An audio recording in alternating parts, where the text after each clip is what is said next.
And joining us on the line right now, legal analyst Joe diGenova, former U.S. Attorney to the District of Columbia. Good morning to you, Joe. Good morning. All right, so I want to start out with a little clip. This is Jake Tapper doing an interview with Hillary Clinton prior to the Democratic debate over on CNN. And listen very carefully to what the question is and the very succinct answer you get from Hillary Clinton. I'm told we're out of time. I just have one last question for you. In terms of the status of the FBI investigation into your private email server, have you been interviewed by the FBI yet? No. You haven't. All right, Secretary Clinton, thanks so much. Really appreciate your time. Good luck at the debate tonight. Let me just say to you, Joe, because this is radio, I want you to know that if you could see the look on her face, it is the death stare from hell that Jake Tapper got. Yes. But more importantly, the answer was a very succinct. Yeah, the answer was a very simple no. Now, you, as a person who knows how investigations go, what do you draw from the fact that she has not yet been interviewed by the FBI regarding the server matter? Well, first of all, here's where we are. The fact that she hasn't been interviewed is, of course, very important, and that's because the FBI does not interview people that they are investigating who are either the subject or the target of their investigation until the very end, when all the investigating is over. Today is an important day. I can tell you for sure that there is a cancer on her candidacy, and that exchange with Jake Tapper shows the nature of the cancer on her candidacy. The 30,000 deleted emails that she told everyone in the world that she personally deleted are now the subject of the probe, because it is now clear that many of those deletions involved the Clinton Foundation, because those matters she considered personal. You will recall that she defined personal as yoga, wedding dresses, and other things. It appears that personal also included the Clinton Foundation. And you know, last week, the FBI expanded its investigation to include the Clinton Foundation, official acts by the Department of State and the Secretary's office. So today, the succinctness of her answer has a greater meaning. She realizes now that the game is afoot. Let me just play one other clip, and this is from the debate in which she said sort of a very interesting thing. Well, there's no daylight on the basic premise that there should be no bank too big to fail and no individual too powerful to jail. We agree on that. There is no person too powerful to jail. She admits that. Yes, well, that little cute little phrase that they put together for her so she could have something cute to say about the subject may be something that you will play again in the future for another reason. But the bottom line now is that this has moved into a new area. It's much more serious.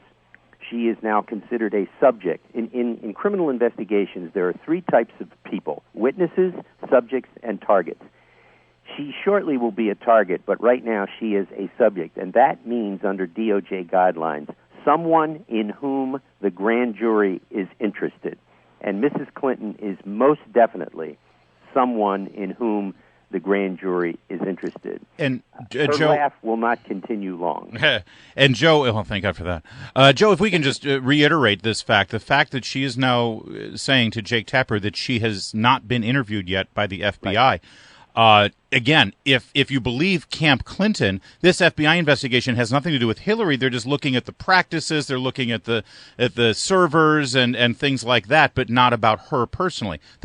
If they're really trying to get information about what happened, wouldn't they have interviewed her by now? No, in fact, you never interview the person that's the main subject of your investigation first. You always investigate. You always interview the person who is the real subject of your investigation last, after you have all your documents, after you've talked to every other witness, so that you can lock them in and get them to make false statements. It would have been a shock to me had she been interviewed by now. The FBI is not going to interview her until all barrels are loaded in the gun. You said that today is an important day, and I want to know why today, for example, is an because the mainstream media is finally, a la the debate with Jake Tapper, beginning to ask questions of her. You can now approach the Queen Bee with a question like that. have you been interviewed by the FBI? The Rubicon has been crossed, but also the investigation is moving forward smartly. When I said there's a cancer on her candidacy, I meant it. This process is now irreversible. They're going to be making decisions in the next 60 to 90 days at the Bureau, and it's going to get very, very ugly. And there's nothing she can do about it now. This is what's really fascinating to watch her. When she gave that cramped no answer, that was a feeling that you never see in her. It's called powerlessness. It's called unable to control the events, unable to tell people what to do. She cannot tell the FBI what to do. No one can tell James Comey, the FBI director, what to do, and no one will try. She is all alone on this, along with her husband, her daughter, and their ugly foundation, which was nothing more than a criminal enterprise under the RICO statutes.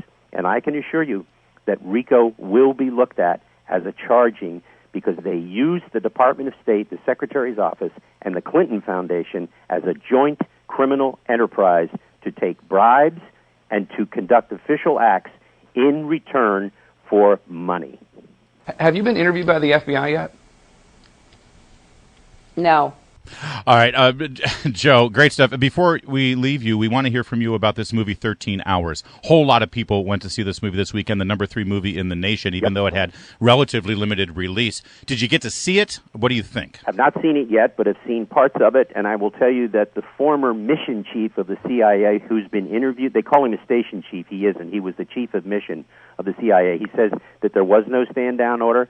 That is absolutely false, and everyone knows it. And those guys, Tonto and the rest of them, know precisely what they were told, and they were told not to go. And that's a stand-down order, not to go, not to help rescue. And they did it anyway, and God bless them for it. This seems to be the big subject of controversy over the film, Joe, and if I can just flesh this out a little bit more. And, of course, it should be pointed out that you and your wife, Victoria Tonsig, actually represent one of the people from the State Department that testified before the congressional committees about this. How does a stand-down order, such as, in fact, let's not use these words stand-down because I feel like we get hung up on the word stand-down. Exactly. If these guys were told not to go, who has the authority to tell them not to go? And where does that order come from? In this interest, it would be the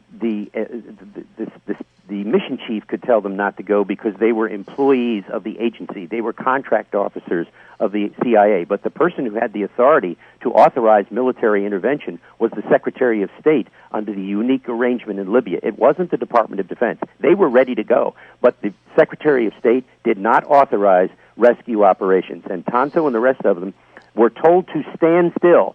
You're absolutely right, Larry. Forget stand down. That's a technical term. What happened to them is they were told not to go. They were given a stand-still order.